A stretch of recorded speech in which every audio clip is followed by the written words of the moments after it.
light is red, the kids are in bed, which means it is time for Mile High Musings with me, Aaron Yowell, right here on IE Sports Radio, your direct feed for all that is sports.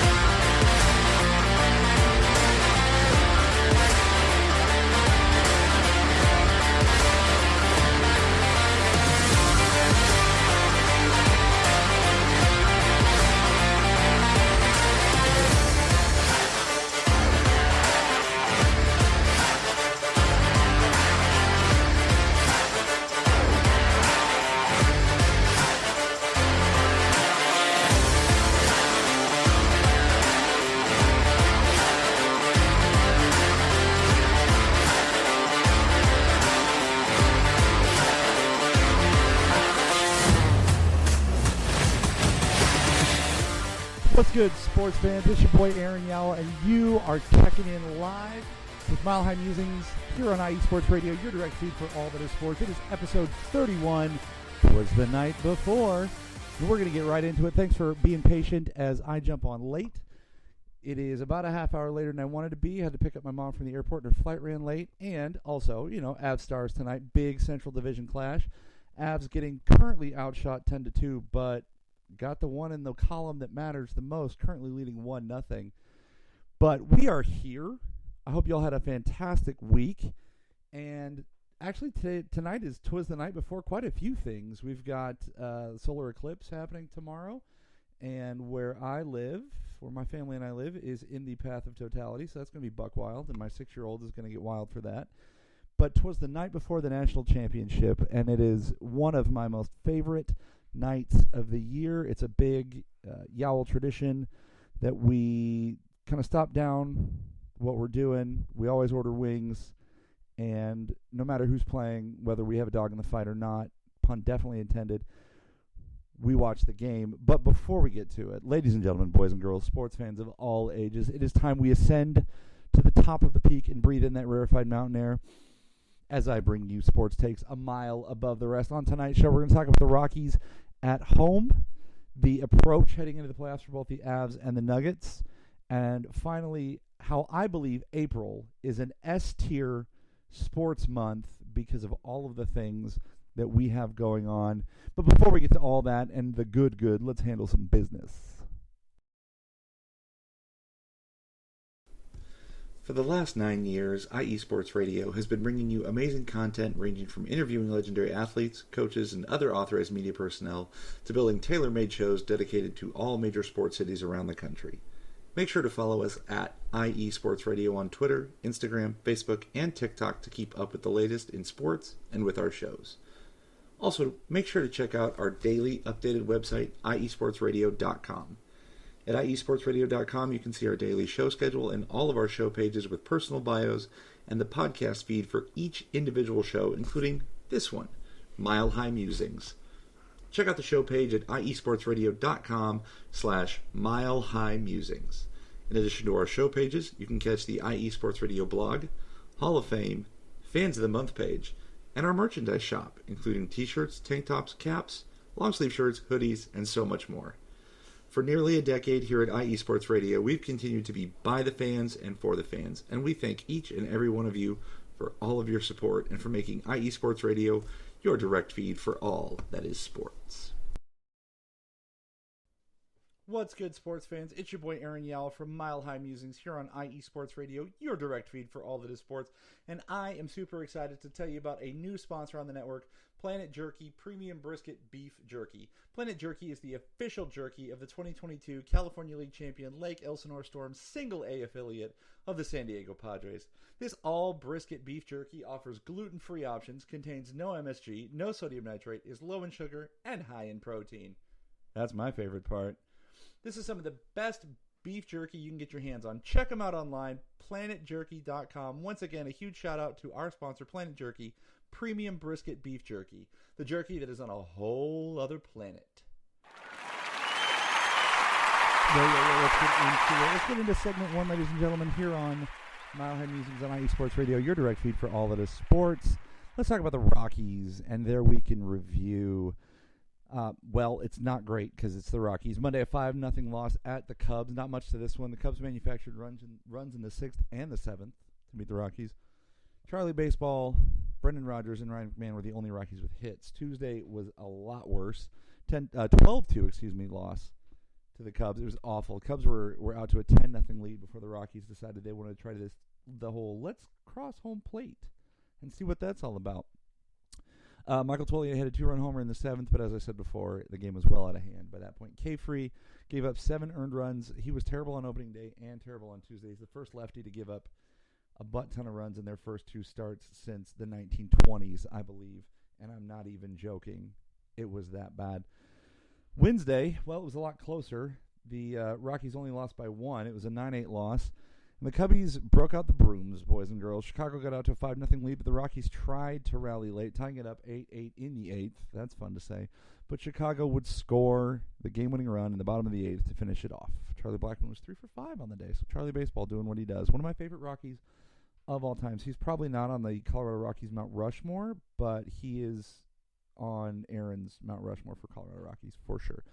Thursday was a travel day, coming back home to the friendly confines, and then Friday was the home opener, which, Rockies Twitterverse is really angry right now because the team's bad, and they haven't done a lot in the last few off seasons to make people believe that they want to be good. And so a lot of people were saying boycott the game, all that jazz, and well, Rockies did un-Rockies-like things, and they won. They won 10-7 against the Tampa Bay Rays. What have we here? The Rockies were up 6-2 heading into the top of the 9th, and the bullpen nearly screwed the pooch on this one, giving up 5 runs in the top of the 9th, but thank God for Ryan McMahon, who hit a walk-off grand slam. Ryan Mack was 3 for 5 on the day with those 4 RBIs. Saturday was an 8-6 loss to Tampa. This one, the bullpen did screw the pooch. They did give up the ghost. And there were no Rymack heroics in store. Rockies were up 6-1 heading into the 7th, and it was all downhill from there. The bullpen gave up 2 in the 7th and 5 in the 8th to seal the deal. Rymack, Michael Toglia, and Brenton Doyle all homered in this one, but it was all too early, apparently. Excuse me. I don't have much of a voice. I was catching up with my mom on the way back and talking in a car. Air conditioning or not, drives me out. It's really awful that the bullpen could not seal the deal on a Ryan Feltner quality start. Feltner went 6, allowing just 1 run on 2 hits, walking 2 and striking out 10. And the Rockies don't get pitching performances like that. They don't. They don't do it. And so the fact that we squandered it really sucks. And then today, Rockies lost 3-2 to the Rays. Little manufacturing runs. Elias Diaz has an RBI on the day. Brenton Doyle has an RBI on the day. You have Rymack go 1 for 4. Nolan Jones go 2 for 3. Brenton Doyle 2 for 4. Not great. A decent start.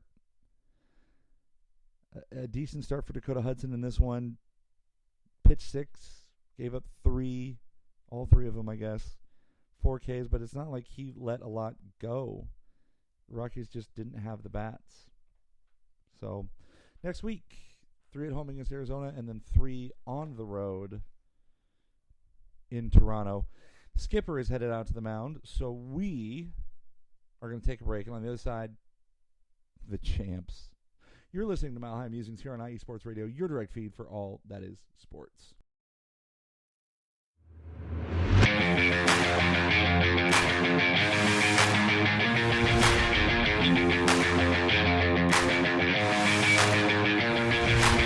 What's happening, sports fans? Are you a fan of Southern California sports? Are you looking for a show hotter than a hot summer day in California? Then look no further than the SoCal Supreme Sports Show, where I talk about all things Southern California sports. That's right, all sports teams from Southern California. From the hard-hitting tackles of the NFL, to the killer crossovers and big three-pointers of the NBA and WNBA, to the grand slams of the MLB, to the bone-chilling goals of the NHL, and to the booming kicks of the MLS, the SoCal Supreme Sports Show has it all for you. Oh, and let us not forget about the college sports as well. So join me, Taryn Rodriguez, every week here on IE Sports Radio, your direct feed for all that is sports.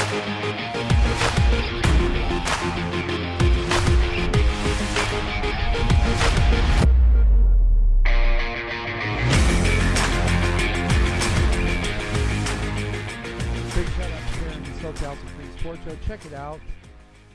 You know, Taryn's always in the chat. Taryn's one of the everydayers here on Mile High Musings, and just for Taryn. In this house, we praise the Lord and cheer for them Denver Broncos. We're not even going to talk Broncos today, but I know Taryn lives for that drop, and it's one of the silliest things I've ever done. So we've got the Avs going on in the background. I promise you that I'm paying attention to the show as the first period comes to a close. But let's talk champs, shall we? Not potential champs. Let's talk defending champs. Let's talk about those Denver Nuggets. Here, second quarter of Mile High Musings on IE Sports Radio, your direct feed for all of the sports. Don't forget to check out the show on Twitter X at Mile High Musings _IESR, where you can follow our show and all the shows on the network. But let's talk Nuggets. Oh, yeah, Nuggets. They were 2-1 on the week. A 110-105 win versus San Antonio at home. No Jamal, no problem. I've said it before, but listen, San Antonio played much better in this game compared to their last outing against Denver. Jokic took that big young Frenchman Wemby, the alien, to school, scoring 42 points, grabbing 16 rebounds, and handing out 6 helpers. AG had 23, Mike had 15, and the game was way closer than I thought it was going to be. And I don't know if the Nuggets are going to be able to put forth that kind of effort against Wembanyama and get a win from here on out, because I think dude's going to get better and the team around him is going to get better. On Thursday, we traveled to Crypto, where we've been living rent-free for the last 2 years, and we actually lost. 102-100 loss to the Clippers. Look, the Nuggets almost went 3-0 this week while missing Jamal, okay? Does this loss worry me? No. Jokic had a shot to win at the buzzer. He scored 36, grabbed 17, dished 10. This game, maybe this week, I don't know, probably cemented Nikola Jokic as the MVP of the year. He deserves his third, whatever. Nuggets had 4 players in double figures in this one. Wasn't enough. I'm not particularly worried about the Clippers. They made the PJ Tucker adjustment. Get in. But Nuggets have tape on it now. And it's like the Rui adjustment. Yeah, that's great. It worked once for a late regular season win. It will not work in the playoffs. Loss of the Clippers was a little controversial, but a tough one to say the least. I don't know about controversial, man. We were missing our point guard, and the starting point guard that we had was old and was looking tired and is sick. Dang it. Avs just went down. Or no, not down, but Star scored. I think without Jamal, we could have gone maybe 6-1 in this whole stretch without Jamal. And yeah, we're not winning the games that we need to, but we're okay. Gen B hates the Clippers today. We hate the Clippers always. Matt Duchene of all people. So, we had a game yesterday, and the Nuggets welcomed the Atlanta Hawks to town, and Jamal was back, which means the game wasn't fair. The Nuggets won 142-110, matching their season high for points scored. Halftime score of 69, nice. 56 was too close, and Denver proved it, outscoring Atlanta by 12 in the third, which meant rest for the Denver starters, thank God. AG did not play in this one. KCP led all scorers with 24. Jokic had a triple-double by the end of the third, and Jamal chipped in with 16 points in 21 minutes. He's just trying to get his legs back, and that's what I think he should do. I think he should be trying just to get his wind back and just to feel some contact and get some jump shots up. Nuggets had 6 guys in double figures, including 13 from P. Watt and 18 from Reggie off the bench. DeAndre Jordan was the only Nuggets player not to play. So that is what it is. Like I said before, the Nuggets could have gone 6-1 in the games Jamal Murray missed had he been healthy, which means we're talking about them having the 1 seed fairly well locked up instead of this ridiculous, stupid, too close race, which is the Northwest Division / the Western Conference. But the Nuggets do, in fact, sit in the 1 seed right now, well, as of me writing my notes for this show. And Jamal was asked about it after yesterday's game, and he said, yeah, we want to play at home as much as possible. And I think, like I said last week, 5,280 feet above sea level is such an advantage. It's such a cheat code, and I don't care. I love it. I grew up in it. I played in it when I went and played tournaments overseas and, in places that did not have the elevation that Denver did. I used it to my advantage. So it is what it is. The Nuggets enter this last week of the regular season already having eclipsed, get it, last year's win total, and are 4 wins away from the franchise record they're 3 wins away from tying the franchise record of 57 wins and 4 wins away from breaking it at 58. The Nuggets have more wins than they did last year, and it feels like a down year because the West is, quote, so much better. We'll see. We'll see in the playoffs. I got to be honest with you. We will see in the playoffs how much better the West actually is. Denver plays at Utah on Tuesday, at home against Minnesota, probably for the 1 seed on Wednesday with a weird Utah-Denver back-to-back, at San Antonio on Friday, and at Memphis on Sunday to finish the regular season. I'm going to tell you right now, if the Nuggets have the 1 seed locked up going into Friday, do not expect the big dogs to play, and the Dallas just scored again because our defense is terrible. Do not expect the big dogs to play Friday or Sunday to finish the regular season. That's just it. That's how I feel. Because the Nuggets right now back in control of their own destiny, unlike the Avalanche right now who are down 2-1 to the Stars, who need to win this game to be in control of their own destiny. But I digress. We've got a timeout on the floor. You're listening to Mile High Musings here on IE Sports Radio, your direct feed for all that is sports. All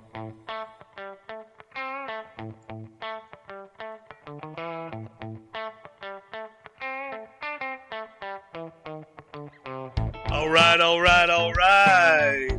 Welcome to AZ Sports Daily. I'm your host, Kiernan Daly, bringing the heat to Arizona sports. There's no discrimination here. We're going to talk about every sports team, professional and college. The show is all about you, the listener. I'm here to entertain you. Are you not entertained? Is this not why you are here? It's going to be fun, high energy. You may not agree with what I say. That's okay. Let me hear you. Let's talk about it. Join me every Wednesday, 8 p.m. Pacific Standard Time, right here on AZ Sports Daily. That's AZ Sports, D-A-L-E-Y, and at IE Sports Radio, your direct feed for all that is sports. Yo, give AZ Sports Daily a listen. Here on the network, you're back with me in the squeakiest chair in America on Mile High Musings here on IE Sports Radio, your direct feed for all that is sports. And if you're like me, you've got the Avalanche game on and muted because I hate ESPN when it comes to late season hockey. I just watched the commercial on ESPN for the NBA playoffs, and do you know how many players they had in said commercial from the defending NBA champions? 1. And was it Nikola Jokic? No, it wasn't. It was Reggie Jackson getting bodied. So, small market Denver teams, huh? Avs are on the power play with like 7 seconds to go in the period. I mean, not that we haven't scored in less time than this, but it is what it is. Avs are going to start the second period on the power play. I'm down. They're wearing my favorite jerseys. They're wearing the alternate blues, which my dad picked me up for my birthday when he was in Denver. Let's talk about those Avs. I am not as optimistic about the Avalanche as I have been in the past, month. Let's say we're down 2-1 going into the second period of this one. We were 1-2 this week. And, AZ Sports Daily is not on our network anymore. I need to take that off. Thank you, Taryn. I was wrong. See what happens when I don't check my Google. Thank you for correcting me and helping me be better. I appreciate you. We're going to do it right now. Deleted. I make mistakes. To err is human, Shakespeare said. So I must be. Anyways, speaking of people not doing their job right, let's talk about the Avalanche. They got spanked on Monday by a Columbus team that caught the Avs playing with their food or overlooking Columbus or all of the above. Jen's in chat. The show of the land, Jen. And we were tweeting after the game, and, Tarasov stood on his head, made some spectacular saves, and was helped by the post and or crossbar there a few times. But the Avs played down, and Columbus played up because they were mad because the Avs schmacked them the last time. And I really don't think the Avs were thinking about it. I think they were thinking about Minnesota and Edmonton, which proved to be not awesome. Avs got down 3-0 before Chris Wagner scored in the third. The juice man, Justus Annunen, looked human for the first time in a while. We got Ricky in the chat. Thanks, Ricky.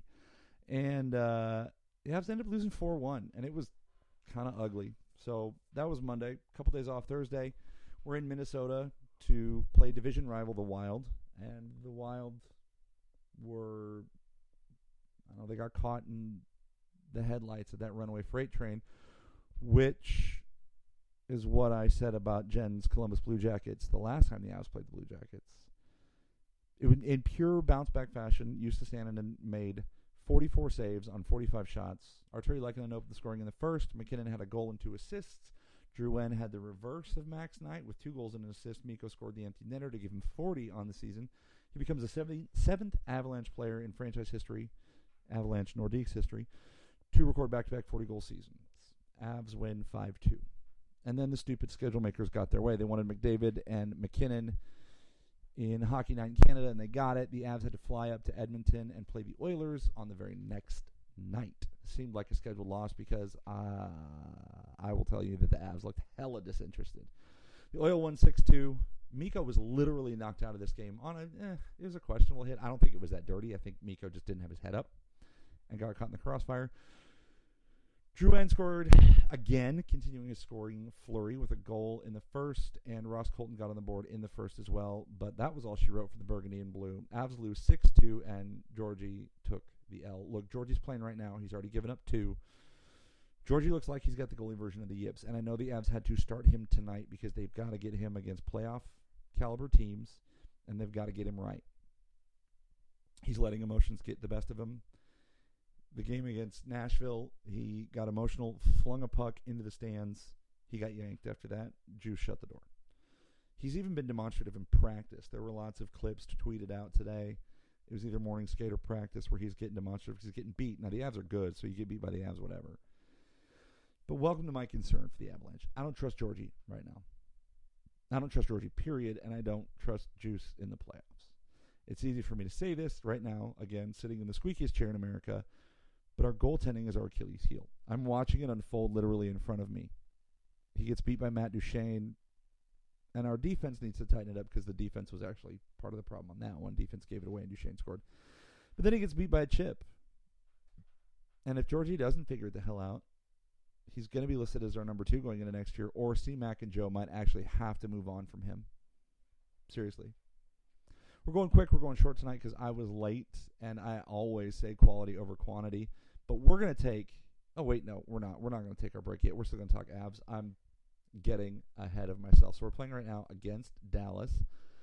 And again, we're 3 points back at Dallas and have to win this game to still have any chance of winning the Central. And as I said last week on the show, Dallas can have it. I don't give 2 craps about winning the Central for like the 5th straight year. We play the Wild on Tuesday at home. That's a 7:30 start, thank God, instead of this 8 o'clock Mountain, 9 o'clock start for me here Central Time, 10 o'clock for you East Coasters. So Wild on Tuesday, Winnipeg on Saturday, Vegas on Sunday. They're doing a weird, I don't know if y'all have heard about this, but they're doing a weird like multiverse thing where True TV is going to have the game, but it's going to be Warner Brothers multiverse characters. They're going to basically live animate the game. And Batman and Shaggy are going to be for the Avalanche, and I don't know, they're going to do like Warner Brothers properties, so DC Comics, Looney Tunes, Rick and Morty, Adventure Time, things like that. I heard one podcast say, I really hope Nathan McKinnon isn't Superman, and to that I say, I hope that he is, because he actually is Superman. Of course, they interview Matt Duchene. Ugh, I hate ESPN so much, unless they want to pay me. If you want to pay me, ESPN, I won't hate you as much. But we've got 3 games this week, and then last one on Thursday, the 18th, against the Oil. The Avs could be sitting in... They need to be second. Right now, we're looking at Winnipeg straight in the face. Winnipeg has the tiebreaker on us, and we have one more game against Winnipeg. The Avs have beat the Stars 3 out of 3 right now, and they've all been in comeback fashion, so us being down 2-1 to the Stars ain't no thing. But the Avs need to win. The Avs need to win more than the Nuggets do. That's what's crazy. When we're confident in the Nuggets, yes, they did win a championship last year versus 2 years ago. Yes, like the NFL Disney game, Jen. Yes, just like that. They're going to do it. It's Warner Brothers. That doesn't, I don't know, it depends on your house and how you see things. I'm going to watch the real game Because I think I'd be wicked distracted and be like, who is that? Wait, is that us? Okay, that's us. Hold on. Unless they're going to put Bugs Bunny in the burgundy and blue. I don't know. Or I guess it'd be white because we're the road team. But whatever. So we're going to take one more break. And on the other side, we're going to talk about April being my favorite and one of the best sports months of the year. You are listening to Mile High Musings here on IE Sports Radio, your direct feed for all that is sports.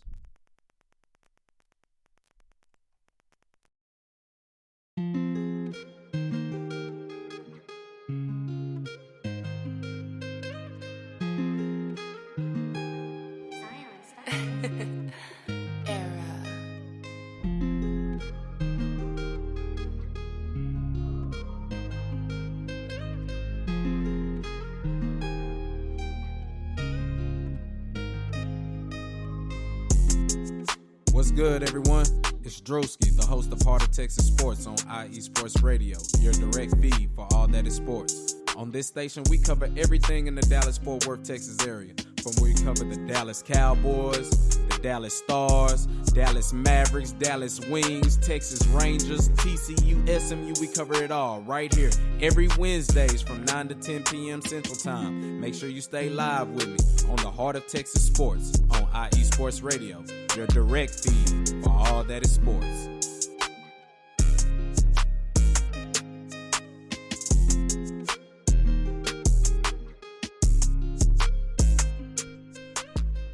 Check out my man Drewski, who I know is watching the game right now. And I haven't checked Twitter during the game, but I'm sure he's hit me up because I hit him up earlier.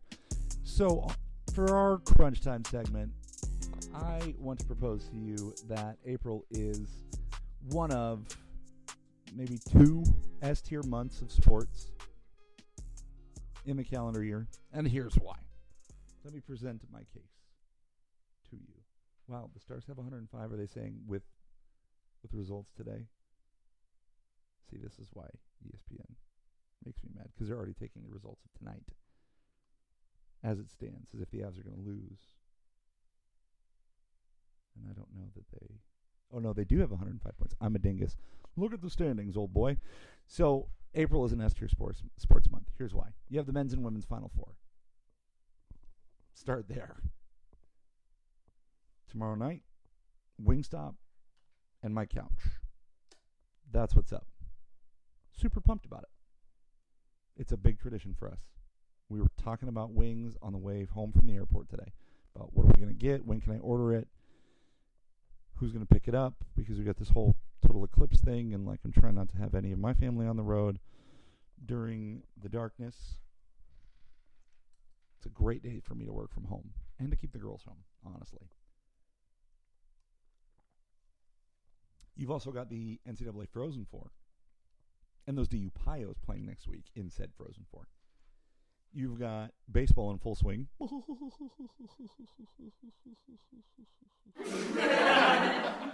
got the NBA playoffs, the Stanley Cup playoffs, the Masters, MLS, the English Premier League, and other European leagues, and the NFL draft. Those things alone. And when I was a kid, going to baseball games was such a thing, like I've said before on the show, and that made April an even better sports month. I don't have the ability, the flexibility, I don't want to say resources. I just don't think about it because I don't live near Coors Field. I'd go watch the Rangers. That's the closest baseball team I have to me. And that's not a terrible thing, defending World Series champions. But that's just not my team. And so I think April is such an S-tier sports month. I think it is one of 2. I think October might be the other S-tier sports month, honestly. But that's not why we're here. We're in April. So I'm excited. I thank all y'all for being in chat tonight. I'm ending just about the same time I always do because we had a quality over quantity podcast scheduled, and I'm burning through it because it's late. And some of y'all want to go to bed. And some of us want to watch the Avalanche without screaming at the microphone. But special shout out to the King of Park Hill, Chauncey Billups, and the Greyhound, Walter Davis, the late great Walter Davis, rest in peace. being inducted into the Basketball Hall of Fame this week. Chauncey Billups, I can tell you this, is the only player that I know. I wrote down that I can think of that I know. That I watched in high school, in Music Road, Washington, in college at CU, and the pros. I'm talking about in person. He was amazing on that Pistons team, Finals MVP. He was the best player on the Nuggets team in 2009. And I'm just proud. I'm proud to have watched that man's career. So shout out to Chauncey. Shout out to the late, great Walter Davis. That's all for us. I made some mistakes, and I will fix it. But it is what it is. To Aries Human. A big fat mile high salute to all y'all out there. Mr. Big Shot indeed. Chat, thanks for being here. Jen, Ricky, Karen, Larry B. Always great to have you in chat. And I'm going to go watch the ads. So a big fat mile high salute. And as always, stay good, sports fans.